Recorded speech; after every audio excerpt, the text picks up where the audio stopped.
Muy buenas noches, muy buenos días. Otra entrega más de Metrópolis. Nosotros hemos estado con ustedes con pandemia, sin pandemia, con toque de queda, sin toque de queda, con rebrote y sin rebrote. Y hemos estado con ustedes gracias al excelente equipo con el que contamos, gracias a la disposición de todos para que esto sea posible. Y naturalmente gracias a nuestros patrocinadores.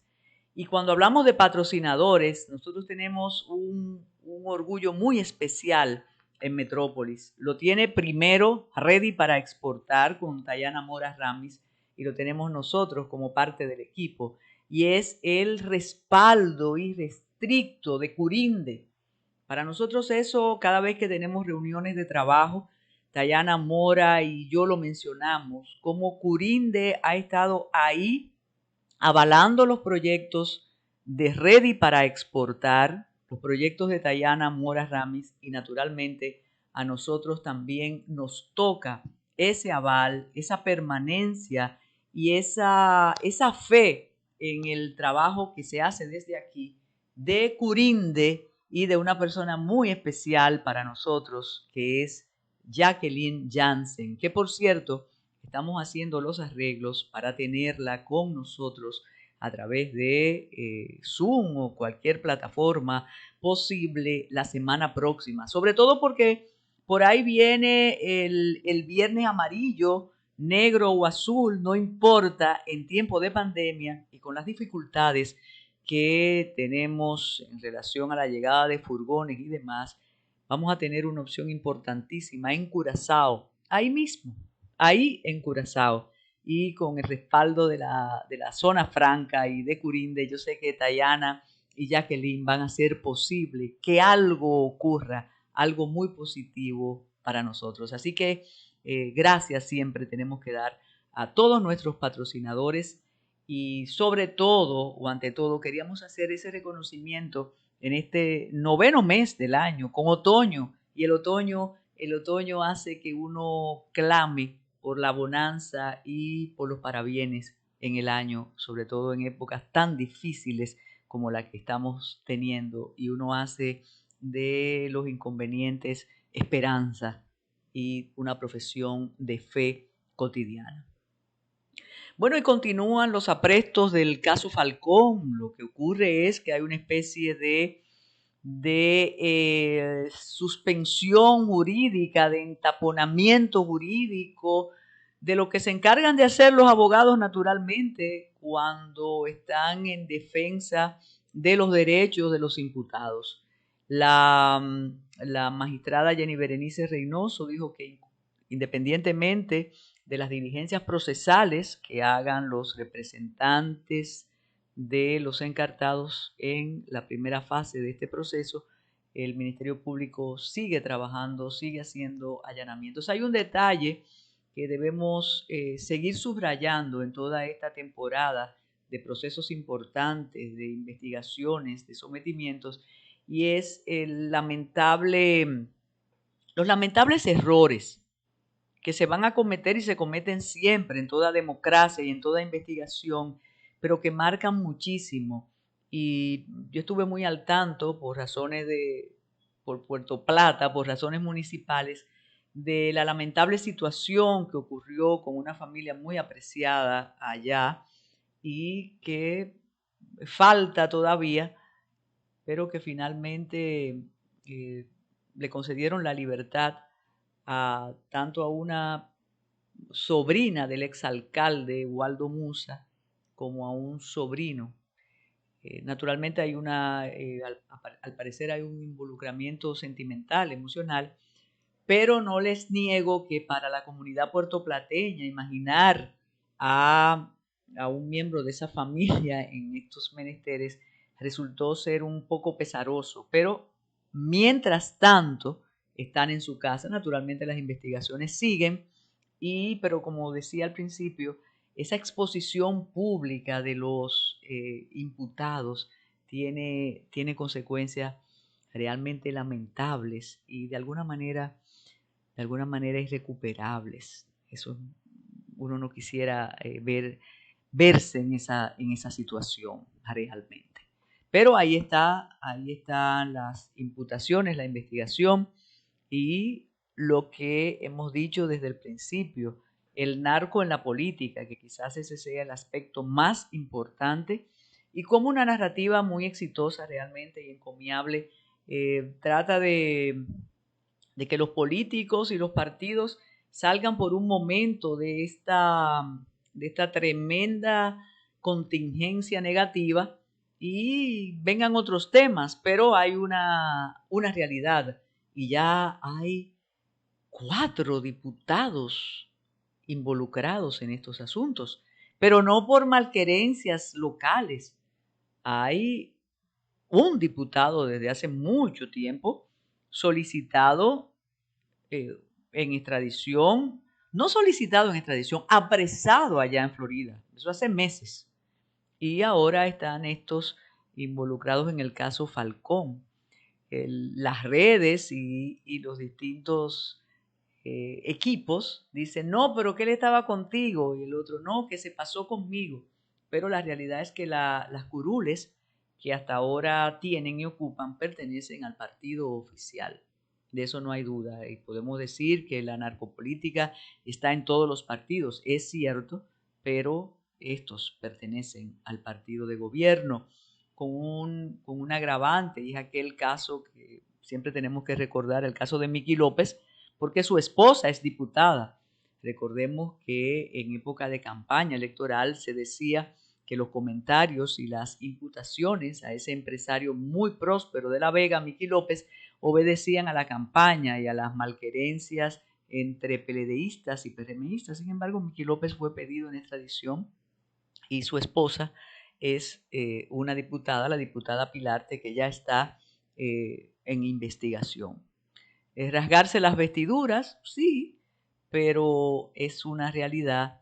Pero lo que queremos es mantener el debido respeto al debido proceso, como en los casos también de malversación de fondos, de corrupción, y esperar. Pero cuando se trata de narcotráfico, y lo comentaba con un grupo de abogados, ex compañeros de facultad y demás, cuando se trata de narcotráfico uno a veces como que tiene ciertas reservas para el comentario. Pero reiteramos, son diputados del Partido Revolucionario Moderno y uno del Partido Revolucionario Dominicano que están ahí, con un silencio institucional interesante. En la Cámara de Diputados algunos dicen que es solidaridad, que las clases no se suicidan, pero llegará el momento que la Cámara tendrá que tomar alguna disposición correspondiente o consona con la situación de sus miembros, con estas imputaciones penales relacionadas con el narcotráfico, más que con el narcotráfico, con el lavado de activos. Y ese es el dato importantísimo.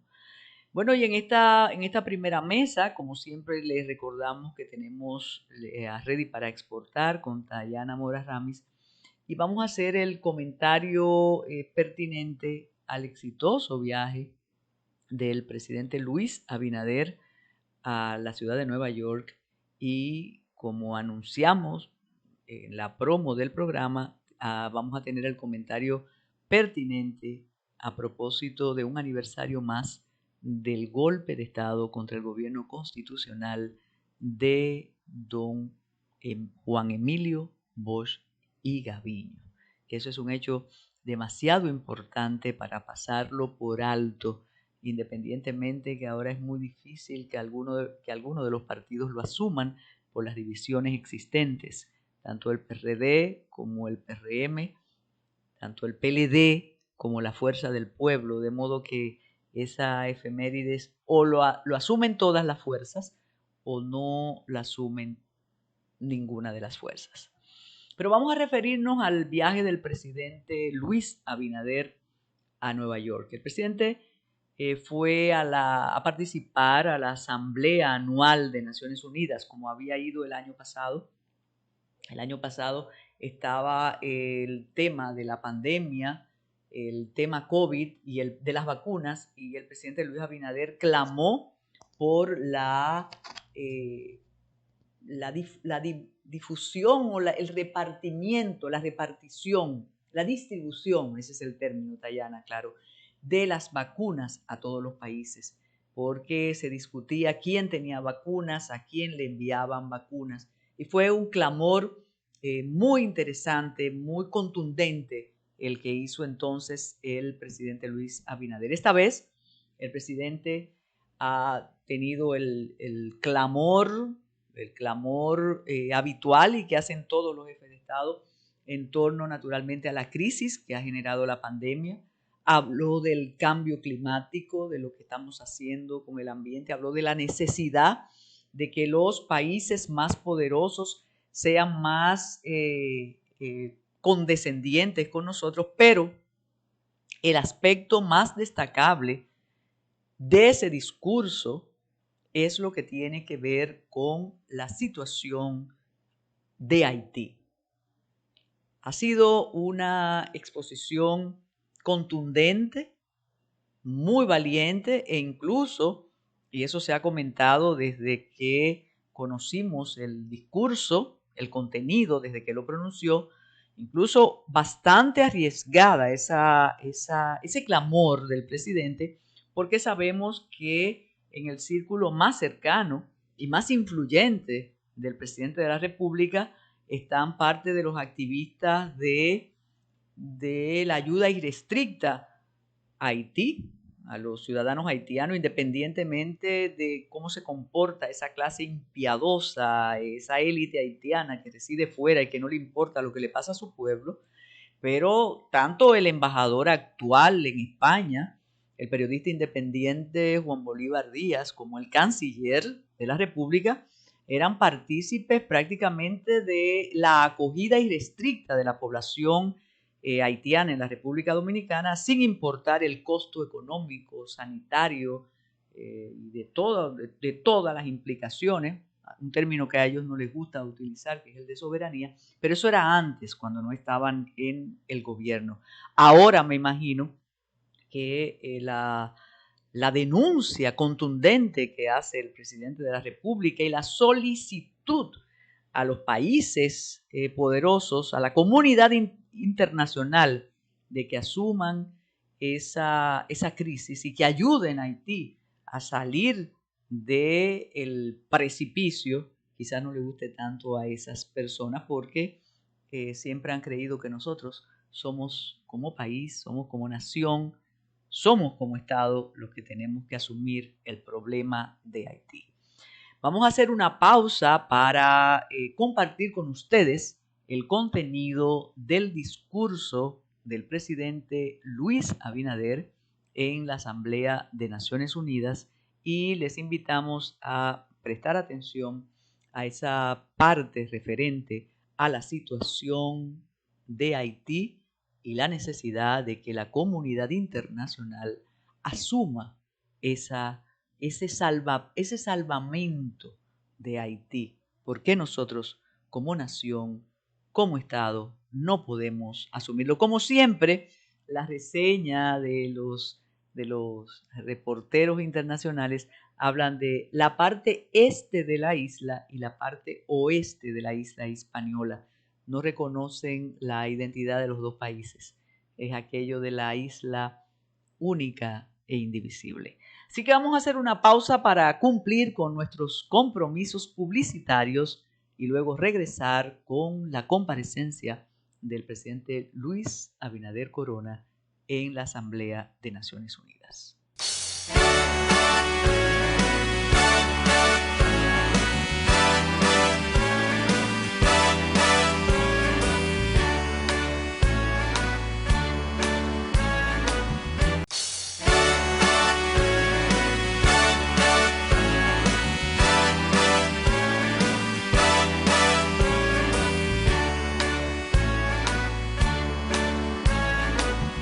Bueno, y tal como anunciamos, ahora vamos a compartir con ustedes el discurso pronunciado por el presidente Luis Abinader Corona en la Asamblea de Naciones Unidas. Adelante, Esmerlín.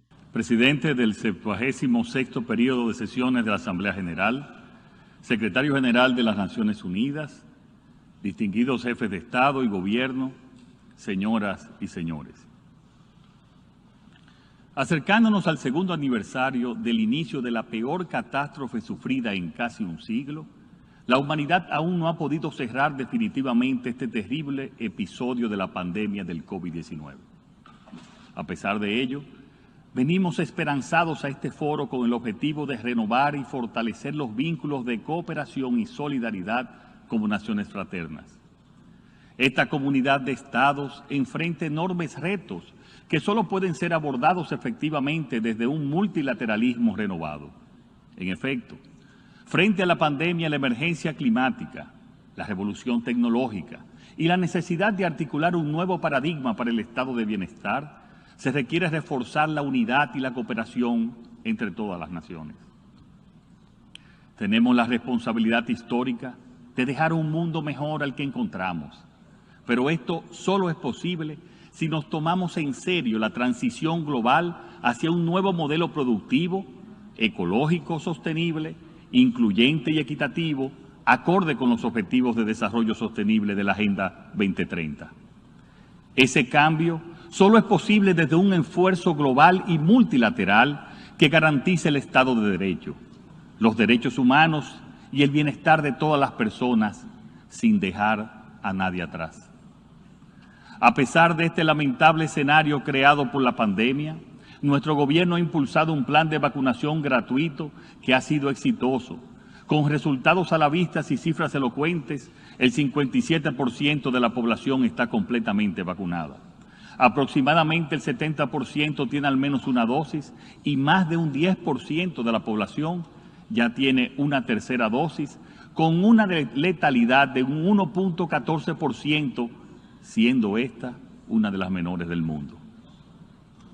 En consonancia con nuestra visión de corresponsabilidad para salir de esta pandemia y por contar con un inventario de vacunas que lo ha permitido, hemos donado en solidaridad unas 820,000 dosis a países de nuestra región, convencidos de que solo estaremos seguros cuando todos estemos vacunados. Sin embargo, aunque hemos empezado a salir de la pandemia, esto por sí solo no será suficiente para superar la crisis económica y financiera. En aras de mantener la paz social, estamos llamados a encontrar una solución al enorme endeudamiento al que se han visto forzados los países de ingresos medios para enfrentar los estragos económicos y sociales generados por la pandemia. No existe en la actualidad un mecanismo de acceso a financiamiento concesionario que nos permita solventar esta crisis de liquidez. Para resolver este desafío, nos vemos obligados a buscar soluciones novedosas, pero también urgentes. Recientemente, la Junta de Gobernadores del Fondo Monetario Internacional dispuso una asignación equivalente a 650,000 millones de derechos especiales de giro, con el objetivo de fortalecer la liquidez mundial. Los Estados miembros del Fondo Monetario Internacional recibieron dichos fondos de acuerdo a las cuotas correspondientes por país. Esto significa que una gran proporción de esos recursos fue captada por los países desarrollados, justamente los que menos lo necesitan. Para resolver esta injusta situación, los países industrializados deberían dedicar dichos recursos a la creación de un mecanismo que permita canalizar las cuotas que recibieron hacia los países de ingresos medios y bajos, brindándoles acceso a fondos concesionarios. En dicho mecanismo, los organismos financieros multilaterales tendrían un rol de primer orden y de esta manera asegurarían que esos recursos lleguen a los países que realmente los necesitan. Esta iniciativa tendría un impacto muy positivo en los mercados financieros internacionales, pues daría mayor sostenibilidad a la deuda y fortalecería la confianza en nuestras economías, mejorando a su vez el costo del financiamiento. Señor presidente, el gobierno que me honro en presidir tiene la firme convicción de que la democracia es el sistema político que mejor garantiza la dignidad, el bienestar y la felicidad de las personas, y que solo es posible sostenerla si se profundiza y se amplía.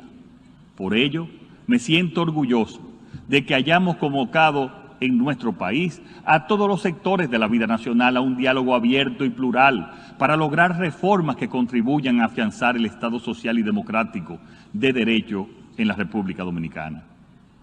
Por esta razón, República Dominicana es una firme defensora de la democracia y los derechos humanos, lo cual implica fortalecer los frenos y contrapesos al Poder Ejecutivo, como es el caso de un Poder Judicial independiente, cuyas decisiones sean ampliamente respetadas por todos. Este gobierno está abocado a asegurar la independencia del Ministerio Público y otros órganos de control, así como la reforma de la Policía Nacional para garantizar el Estado de Derecho y la seguridad ciudadana. En el mismo sentido, tenemos como propósito fundamental defender la cosa pública, patrimonio común de las y los dominicanos, lo que implica un manejo absolutamente transparente, uno de los logros que mayor satisfacción nos produce. Estamos convencidos de que en medio de las circunstancias actuales, cargadas de escollos, la ciudadanía sigue reclamando que actuemos con valentía contra la corrupción y así lo venimos mostrando con acciones claras, precisas y contundentes. En lo que respecta a la economía, me complace señalar que aún en medio de estas dificultades, nuestro país es optimista. Proyectamos terminar el 2021 con un crecimiento económico de un 10% y mantener una tasa de crecimiento de más de un 5% para los años siguientes. Señor presidente, me permito sugerir 3 acciones que consideramos urgentes y necesarias para nuestra región y nuestro país. República Dominicana, como pequeño estado insular en desarrollo, es uno de los países que menos gases de efecto invernadero emite, pero que más sufre los efectos del cambio climático.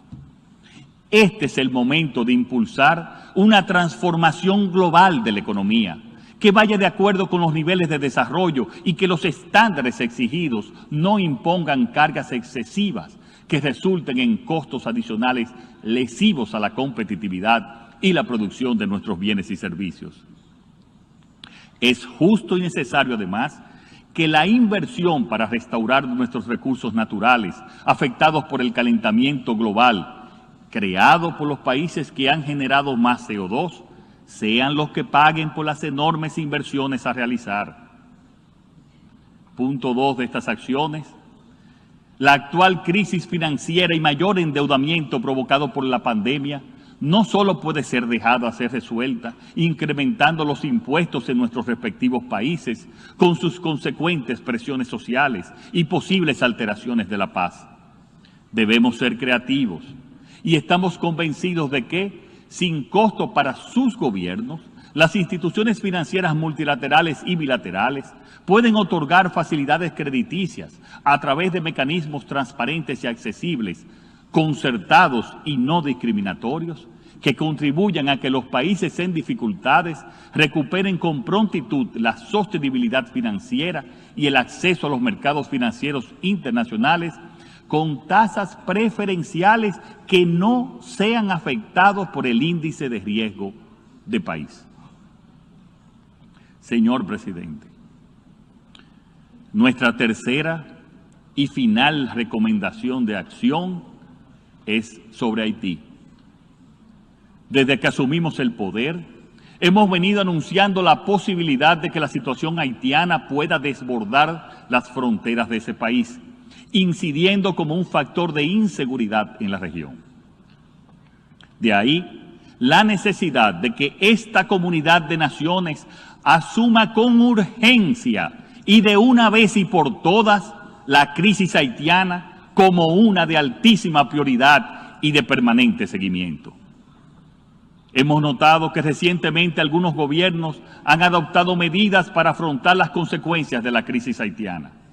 Por años, cada día, nuestro país ha encarado prácticamente solo estas consecuencias.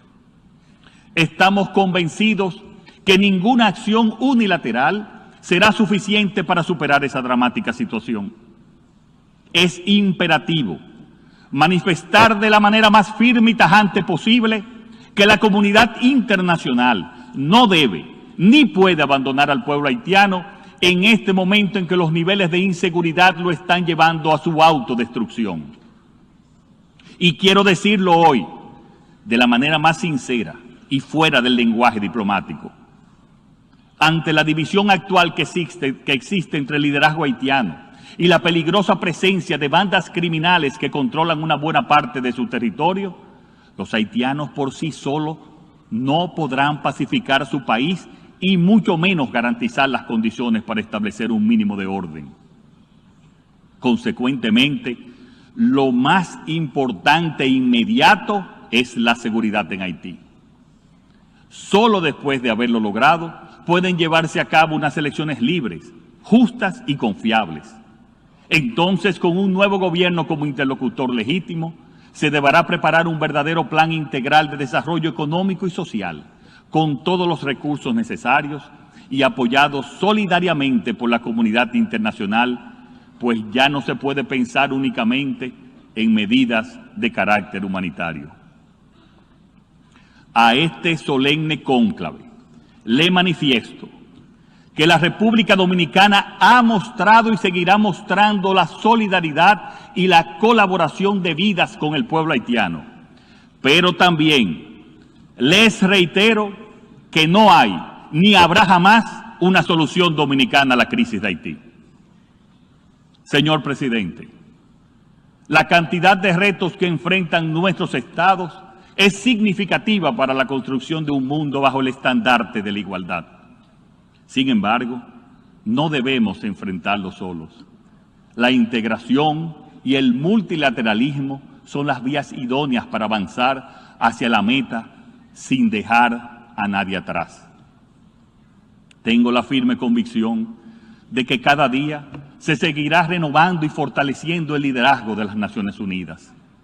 El Estado dominicano reafirma su compromiso con los principios fundamentales de la Carta de las Naciones Unidas: la paz, la dignidad humana, la justicia, el progreso social y la libertad.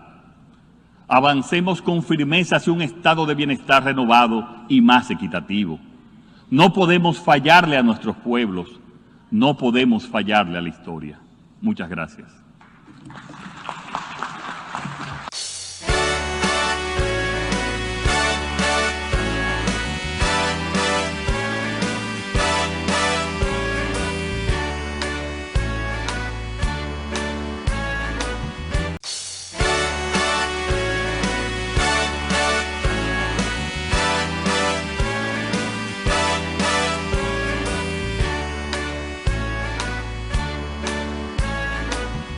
Si no conocemos la historia, estamos condenados a repetirla, o no a repetirla, pero a vivir como si cada día inventáramos y fuéramos los hacedores de la libertad, los hacedores de la democracia.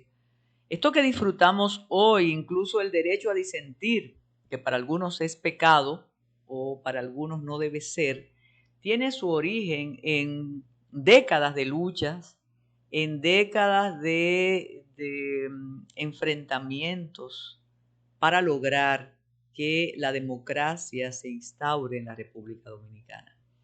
Vivimos una primera experiencia que resultó traumática porque posiblemente no estábamos acostumbrados a deletrear la palabra libertad, ni el respeto, ni los cambios. Eso ocurrió cuando cuando el candidato del Partido Revolucionario Dominicano, Juan Emilio Bosch y Gaviño, ganó las elecciones. Las ganó a Viriato Fiallo. Viriato Fiallo era el candidato que supuestamente, o que debía haber sido el ganador, porque tenía el discurso antitrujillista, tenía el discurso de basta ya, vamos a tratar de confrontar a quienes tanto daño nos hicieron, vamos a buscar los asesinos, vamos a buscar a los torturadores, vamos a buscar a los que depredaron el erario. Otro incluso es que Viriato hablaba de los 7 látigos para de verdad castigar y sancionar a todas esas personas responsables de mantener el régimen de mantener el Trujillato durante 30 años. No ganó Viriato Fiallo, ganó una persona con un discurso absolutamente diferente, con formación política, quizás con desconocimiento del día a día dominicano, pero con una idea de lo que era la estrategia política y de lo que necesitaban estos pueblos, y fue don Juan. Yo siempre he dicho que él comenzó a enseñarnos palabras y a enseñarnos caminos que el pueblo dominicano desconocía. Desde que llega, se afana para dotar al país de una constitución, quizás la constitución más moderna, quizás la constitución que más enfrentó a poderes que todavía están por ahí felices y contentos. Fue una constitución laica, a respeto a todas las personas, una constitución que hablaba del derecho a la educación y de la necesidad de educar a la población dominicana. Incluso recuerden que don Juan fue partidario de becar a los estudiantes dominicanos para que fueran a otros países a perfeccionar sus estudios y a perfeccionar sus habilidades. Pero ya antes, durante la campaña, había tenido serios enfrentamientos con la iglesia, con el empresariado y con los sectores más conservadores, porque le endilgaban a don Juan ser comunista, y era una época muy sensible. Recordemos que la revolución cubana había triunfado en el 59 y estamos hablando del 62, luego del tiranicidio, cuando gana el candidato del PRD, Juan Bosch. No hubo tregua y se aunaron sectores que hoy están aunados, pero para mantener el gobierno. Yo no sé qué tan positivo es eso. Se aunaron la iglesia, la prensa, Estados Unidos y el empresariado. Aquellos mítines de reafirmación cristiana están documentados como no había tregua para hablar de don Juan como ateo, como un peligro para los valores cristianos. Los empresarios decían que las ideas de Bosch iban a alterar la propiedad privada, iban a alterar el orden establecido, y los Estados Unidos el miedo a Cuba. De modo que ese golpe de madrugada, esa sonada que decidió que don Juan terminara, incluso cuando se lee esa acta notarial, uno de verdad tiene que tragar, que hemos dicho que a la administración anterior le pasó un poco eso, cuando se aunaron esos sectores, pero esa acta notarial que destituyó un régimen establecido mediante votos decía, no hombre, no, eso fue una simpatía coyuntural, ya nosotros, esta minoría decide que Juan Bosch se va de palacio. Eso trajo como consecuencias la guerra y la intervención de los Estados Unidos el 28 de abril de 1965, es decir, que jugando con fuego lograron la violencia, la división de la nación dominicana, sin lugar a dudas, y maltratar el orden constitucional sacando a Juan Bosch de palacio luego de haber ganado voto a voto la presidencia de la República. El Archivo General de la Nación, presidido por Roberto Casá, no ha desperdiciado días, ni meses, ni años para tratar de el análisis enjundioso de ese episodio histórico en la República Dominicana. Ha hecho talleres, conferencias, auspiciado paneles, discusiones alusivas. Lo ha hecho cada año, lo ha hecho cada aniversario.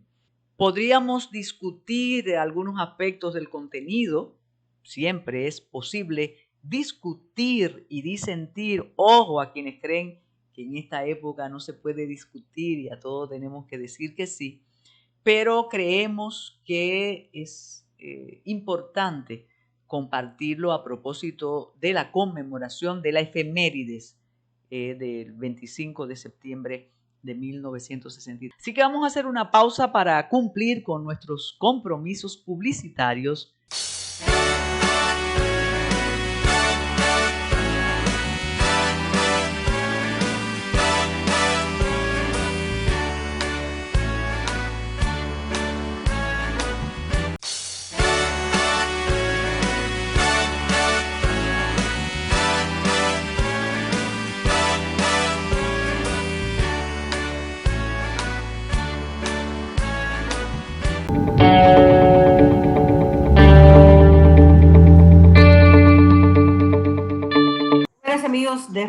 exportar. Hemos venido hablando, sobre todo después de la pandemia, del tema de la digitalización y de la necesidad de que nuestras empresas, sobre todo nuestras MIPYME, tengan una mayor presencia digital. Hoy tenemos a un invitado muy especial. Yacine Keladi es un experto con muchos años de experiencia en cooperación para el desarrollo, en los temas que tienen que ver con tecnología, con innovación. Y tenemos el lujo de tenerlos en nuestro país. Aunque trabaja a nivel internacional. Yacine, bienvenido. Con toda tu experiencia, en este momento que estamos, en los que estamos, ¿cómo tú ves esos retos, esos principales retos que tenemos, que tienen países como el nuestro, para enfrentar los retos que post-pandemia, de la digitalización y de adaptarnos a esas nuevas tendencias? Sí, muchas gracias, Tayana, por la invitación en estar en este espacio. Los retos, bueno, lo bueno, entre comillas, que ha traído la pandemia es que ha puesto la digitalización como en el frente. Y las brechas que tenemos que impiden una digitalización rápida y eficiente, ahora están mucho más visibles. Y son de todo. A nivel societal, como sabemos, los índices en Dominicana en particular, de adopción de tecnologías digitales en empresas son bien, o sea, las pequeñas y medianas empresas y las microempresas son muy bajos. Si bien hoy todo el mundo tiene, bueno, casi todo el mundo tiene acceso celular, tiene acceso a WhatsApp, intercambiar, a usarlo para diferentes cosas, cuando tú miras más en detalle qué hacen con eso, cómo lo usan, cómo lo integran en sus negocios, en su día a día de llevar sus negocios, y todavía hay mucho potencial que no se está explotando. Hay una cantidad de razones para ellas. El costo del acceso para pequeños y pequeñas empresas o pequeños empresarios puede ser una razón. Para la población, quien serían sus clientes, también es una razón. Todavía aquí, aunque hay cobertura, casi 90%, 98% de la población, es todavía bastante caro, no es tan asequible para la población de menor ingreso, la población rural, etcétera, que podrían ser usuarios de servicios y bienes de esas empresas, y eso limita un poco el costo. Entonces, el costo de los equipos, las capacidades, la capacidad de usar, los conocimientos que hay en uso de tecnología. Casi todo el mundo ya sabe mandar un WhatsApp, hasta si no sabe bien escribir, mandar una nota de voz y esas cosas, pero cuando tú vas un poquito más allá, que hay que llenar formularios, no se puede equivocar, las claves, hacer transacciones financieras, llevar tu contabilidad en línea, hacer el tracking de tus bueno, o empleados o clientes, todo ese nivel de cosas puede requerir un poquito más de habilidades. Y ahí nos enfrentamos con las debilidades que tenemos sistémicas en lo que es la educación y la capacidad empresarial en general, sobre todo a nivel de los pequeños, que son los que realmente hacen el tejido económico de la República Dominicana.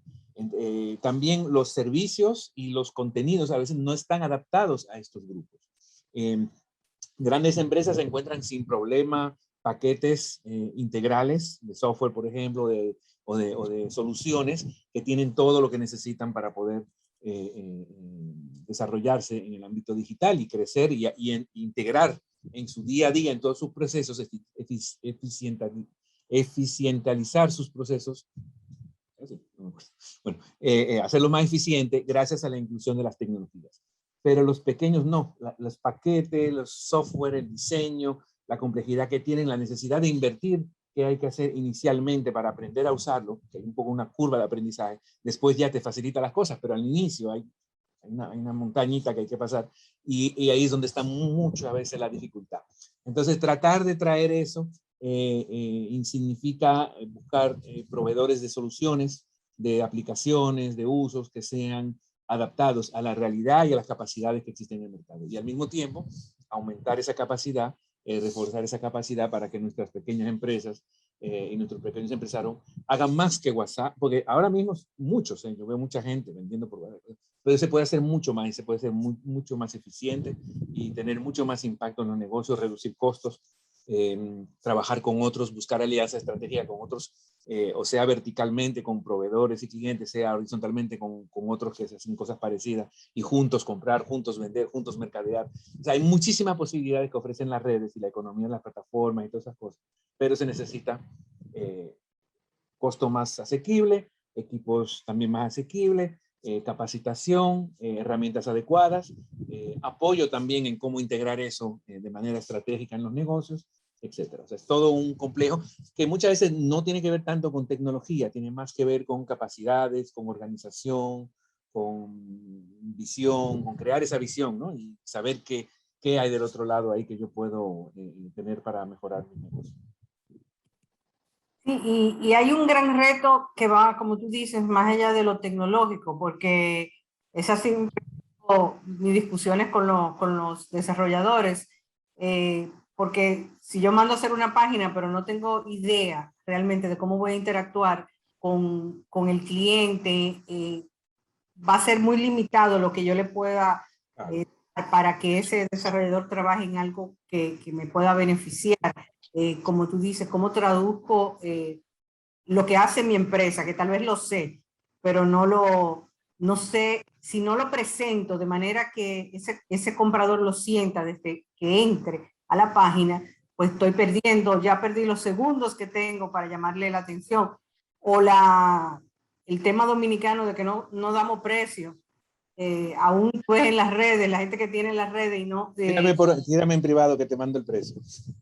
Exacto, cuando estamos acostumbrados a hacer comparaciones y comprar y saber dónde está antes, sobre todo en estos tapones, ¿verdad? No, yo personalmente el que me dice tírame en privado que te doy el precio, no, ni le doy seguimiento. Si no pone su precio ahí no me interesa. Es correcto, lo de mercadeo, de saber captar la atención y todo eso, pero más que eso, hacer una página, como yo digo muchas veces, es relativamente fácil. Puedes encontrar hasta muchas páginas, muchos marketplaces, muchos sitios que tú puedes en una hora poner todos tus contenidos. Si sabes cómo presentarlos, si tienes un discurso ya elaborado, una visual, ¿no? Gráficas, etcétera, ya elaboradas, lo hace bastante bien. Ahora, cuando alguien responde, cuando alguien pregunta, perdón, en una página de esas, ¿y ese producto cómo está? ¿En qué tiempo? Hay que responder. No puede ser que sea mañana, pasado, o se me olvidó la clave del correo que no sé responder. O sea, hay que estar organizado detrás para responder. Para responder no solo a las preguntas, a las inquietudes, también cuando vendes al servicio al cliente, a las quejas, a la garantía, todo ese tipo de servicios que si tú quieres ser serio y quieres crecer, tienes que tomarlo en cuenta. Y eso necesita que tú te organices. O sea, lo más importante no es la pantalla, que se puede hacer bastante fácilmente, sino organizar detrás los procesos, los procedimientos. ¿Quién se encarga? Somos un pequeño taller, somos 10. Está la secretaria, el que produce, pero no hay un encargado del canal digital. Y el encargado del canal digital o a la persona que se le va a designar tiene que tener el tiempo para hacerlo. No puede ser la secretaria, no puede ser el que está encargado de producción, no puede ser el que está con la camioneta y llevando los productos. O si lo es, entonces tiene que tener el tiempo para estar cada una hora, cada 2 horas, cada X tiempo respondiendo, mirando, dándole seguimiento, integrar las herramientas. O sea, yo no puedo poner algo a vender y cuando la gente me lo dice, ok, me interesa, yo he logrado configurar un canal de pago, que eso es otro problema, el costo del pago y eso. He configurado un mecanismo de envío, que eso también no es una cuestión de páginas, tener una logística para enviar. Cuando el producto no es digital, cuando es físico, hay que enviarlo. Entonces, cuando tengo todo eso ya resuelto, tengo que tener la mercancía disponible. No puede ser de que yo haya puesto una mercancía a la venta y que de repente voy para mandarla, llamo a un transportista y cuando y la de la oficina me dice, no, ya la vendimos, porque no integré mi inventario con lo que estoy en la página en venta. Y eso requiere una organización detrás, una inversión. Lamentablemente no se puede hacer sin inversión. Es una inversión menor de que si lo tenemos que hacer, yo pienso, de tiempo y de cosas, pero se necesita organizarse. No es solo hacer la página, es tener todo el back office, todos los procedimientos establecidos, quién hace qué, etc. Y eso con un negocio individual. Si resulta ser un negocio asociativo, cooperativo, etcétera, donde hay varios productores, ahí la cosa se vuelve aún más complicada. Recientemente estuve trabajando con una asociación con muy buena disposición y muy buena, ya ha tenido varios apoyos, Dominicana, etcétera, para conformarse, pero no tenía mucha o no tiene mucha experiencia de gestión de proyectos. Es una asociación, pero no tienen personal fijo, no tiene como un lugar de venta colectivo, no tiene todavía eso. Y lo estamos haciendo de manera digital directamente, saltándonos la parte física.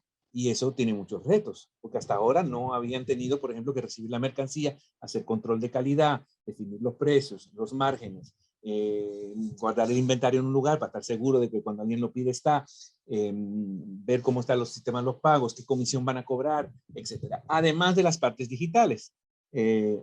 Gestionar en línea el tema de los pagos, el tema de los seguros, el tema del transporte, porque hay un pago que es para el productor, otro pago que es para la página, otro pago que va a ser para transporte, otro para un seguro. Hay que tener una provisión en caso de quejas o de problemas ¿cómo se dice?, de garantías o de reponer el producto, o se perdió el producto en camino, uno es responsable hasta que lo llegue a la persona, etcétera. Y le agregamos más una capa de complejidad que es la exportación. En el tema de este grupo que estuvimos apoyando durante un año para montarle su sistema de comercio, como ellos no tenían mucho esa parte de trabajar interno ya, la organización de la venta, lo que hicimos fue buscar un socio estratégico, o sea, un marketplace existente e integrarlo en su plataforma.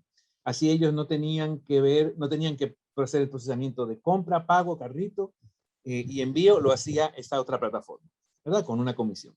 Integrado en la de ellos, o sea, era como transparente por debajo, vamos a decirlo así. Pero esa plataforma no tenía exportación. Y realmente a la solicitud de nosotros, integraron la tabla de precios del envío de uno de los courier más conocidos. No voy a decir nombre hasta que no me paguen. Pero ese courier tiene un día especial los miércoles de un precio metaprecio, etc. Entonces, integramos eso en la página de este marketplace nacional que nunca había hecho exportación. Y de alguna manera, en vez de que el motorista lleve el producto a la persona que compra, lo va a llevar a esa agencia quien lo va a exportar.